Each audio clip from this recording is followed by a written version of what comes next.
हे फ्रेंड्स, मी शेफ निलेश लिमाय. आम्ही सारे खवईमध्ये तुमचं स्वागत. आपल्या कल्चर करी इव्हेंटमध्ये तुम्हाला नक्कीच या रेसिपीज तुम्हाला आवडतात, कारण याच्यामध्ये तुम्हाला छान अशा काही खास रिजनल रेसिपीज पाहायला मिळतात, ज्या तुम्हाला इतर कुठेही पाहायला मिळणार नाहीत, खायला मिळणार नाहीत. पण तुम्ही त्या घरी बनवल्या तर तुमच्या घरची मंडळी नक्कीच खुश. आज आपण तुमच्यासाठी खास कोळी रेसिपीज करून दाखवणार आहोत. पण सुरू करण्याआधी मुद्दाम मला तुम्हाला सांगावंसं वाटतं की या कोळी लोकांना खरोखरच दाद द्यायला पाहिजे. त्यांचं काम जे असतं ते वाखाडण्याजोगं असतं. फ्रँकली मी बोटीवरती गेलो होतो, मला माहिती आहे बोटीतला एक्सपिरियन्स काय असतो. ही मंडळी महिना दीड महिना बाहेर असतात, घरची मंडळी त्यांची वाट बघत असतात. पण जर का तुमची होडी वादळात अडकली तर तुम्ही इमॅजिन नाही करू शकत त्या एवढ्या वादळामध्ये किती मोठी होडी असली ना तरी त्याचा एवढासाच ठिपका दिसतो. आणि आपण काम करत असतो, एक सपोज मी असं इकडे काही काम करतोय, सडनली अशी होते आपली बोट, या साईडला होते. सो तुम्ही बिलीव्ह नाही करणार की ते कसं सांभाळून घेतात. आणि अशा वादळात ते मासे पकडायला जातात आणि कम्प्लिटली त्यांचं जे काम असतं ते या निसर्गावरती अवलंबून असतं. सो आय एम शुअर की तुम्हाला ह्याची कल्पना आली असेलच. पण आपण त्यांच्या रेसिपीजमधनं काही इन्स्पिरेशन घेऊया आणि त्यांना हॅट्स ऑफ देऊया, कारण त्यांचं काम जे आहे ना ते अतिशय मोलाचं असतं. त्यांना जर का मासे मिळाले नाहीत तर ते विकणार काय, आणि त्यांनी जर का विकले नाहीत तर आपण बनवणं म्हणजे खाणं दूरच, आपण बनवणार काय. So hats off to them. सुरुवात करूया आजच्या आपल्या एपिसोडला. आपली पहिली रेसिपी असणार आहे खास कोळी रेसिपी, पण माझ्या टचची, ज्याचं नाव आहे शेवग्याच्या शेंगाची आमटी.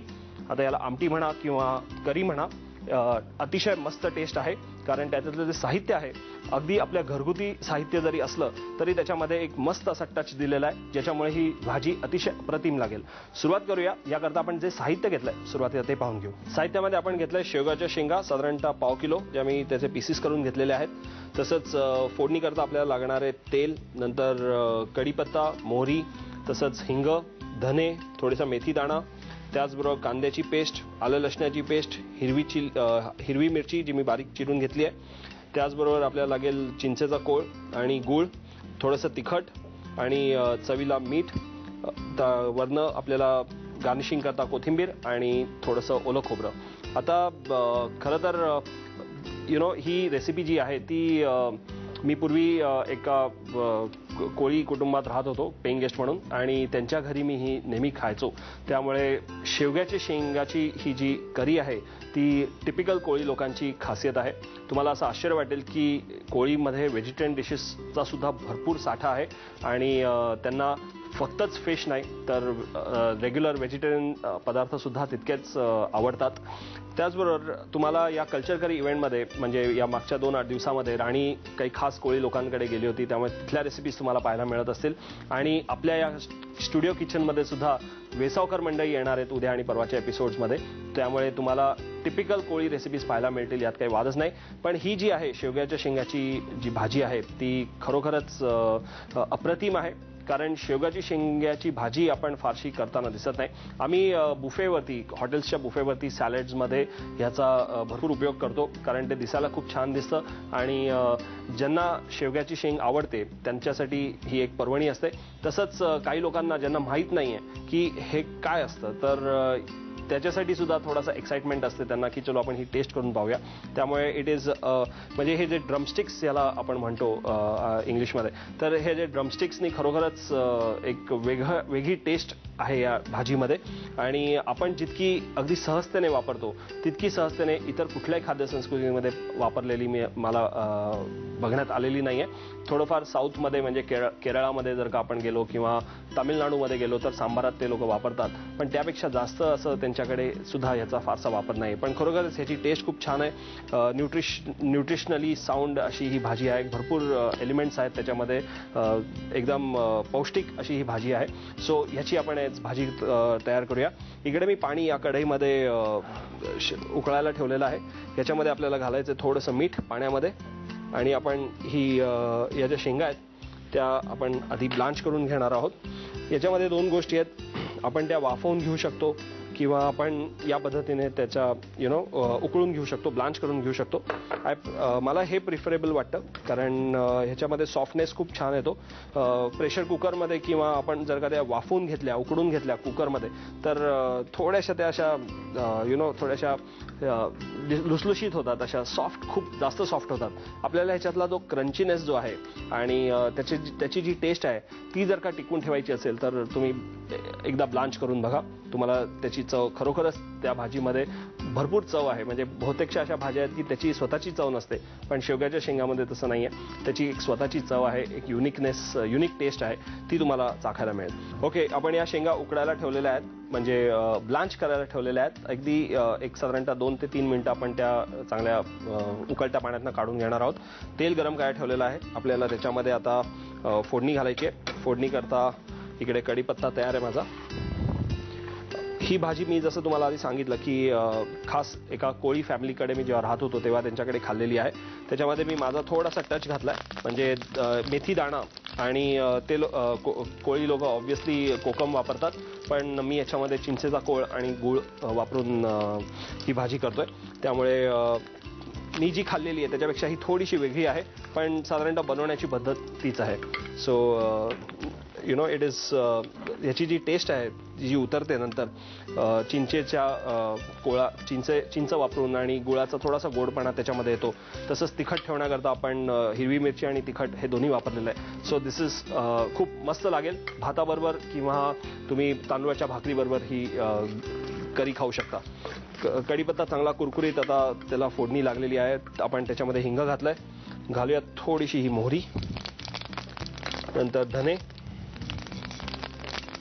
आणि हा मेथी दाणा थोडासा घालायचा आपल्याला.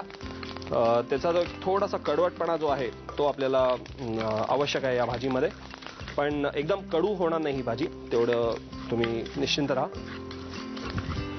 फोडणी आपण मस्त त्याचं छान ब्राऊन करून घेतोय आणि आता ह्याच्यामध्ये आपल्याला घालायची म्हणजे ही कांद्याची पेस्ट. वाव, कधी पण जेव्हा आपण कांद्याची पेस्ट परततो तेव्हा त्याचा घमघमाट कंप्लीट तुमच्या त्या घराच्या मजल्यावरती पसरत असेल, कारण सगळ्यांना आजूबाजूला कळतं की तुमच्याकडे काहीतरी स्पेशल होतं. आणि कांद्याच्या पेस्ट चांगली अशी परतून झाली की लोकांना हमखास वाटतं की आज तुमच्याकडे नक्कीच फीस्ट आहे. सो कांद्याचा फ्लेवरची जी मजा आहे ती एकदम मस्त, त्याचा जो एक घमघमाट असतो तो खूप रुचकर, म्हणजे खूप अपिलिंग वाटतो. आपल्याला असं वाटतं की चला आपण एक दार उघडूया, त्यांच्याकडे जाऊया आणि जेऊया आज त्यांच्याकडे. सो असं याची मजा आहे. कांद्याची पेस्ट आपण चांगली परतून घेणार आहोत. हे शेंगा आपल्या इकडे चांगल्या उकळल्या गेल्यात, आता शिजल्यात, त्यामुळे मी त्याचा रंग तुमच्या लक्षात येईल, छान हिरवागार झालेला आहे. मगाशी थोड्याशा त्या अशा फिकट हिरव्या होत्या, पण आता टवटवीत झाल्यात या शेंगा. आपण आच बंद करू आणि शेंगा ह्याच्यामध्येच ठेवा, कारण एक 5 मिनिटांनी आपल्याला ह्याच्यामध्ये त्याचा वापर करायचाच आहे, त्यामुळे ते गार करून वगैरे घ्यायची आवश्यकता नाही आहे. मी फक्त आच बंद केलेली आहे त्याची, त्या कढईची, आणि तशाच त्याच्यामध्ये त्या ठेवल्यात. कांद्याची पेस्ट पण मस्त परतून झाली आहे. त्याच्यामध्ये आता घालणार आहोत आपण आलं लसणाची पेस्ट, साधारणतः 5-6 लसणीच्या पाकळ्या आणि 2 इंच आलं, भरपूर होतं. आता याच्यामध्ये आपल्याला घालायची थोडीशी ही हिरवी मिरची, तिखट करूया थोडीशी.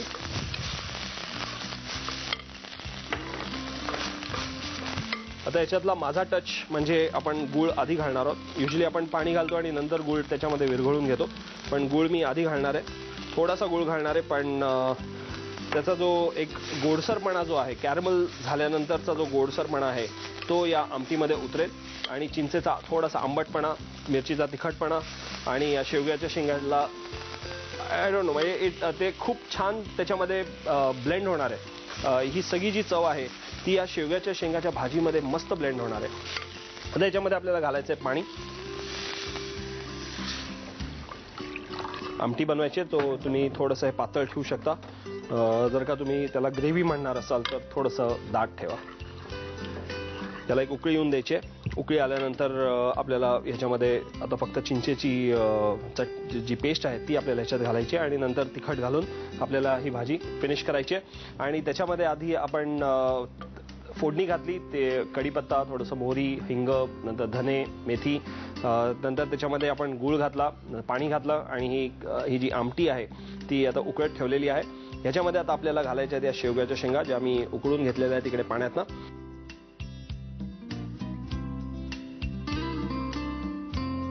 आणि याच्यावर आपल्याला थोडेसे बाकीचे मसाले घालायचे आहेत, जे म्हणजे आहे इकडे थोडंसं हे तिखट. आपण तिखट घालूया याच्यात, थोडीशी हळद आणि चिंचेची पेस्ट, 1 टीस्पून आपण ही पेस्ट वापरणार आहोत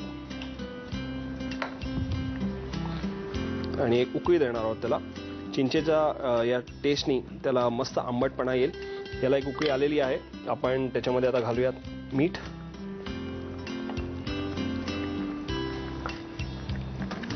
वाह,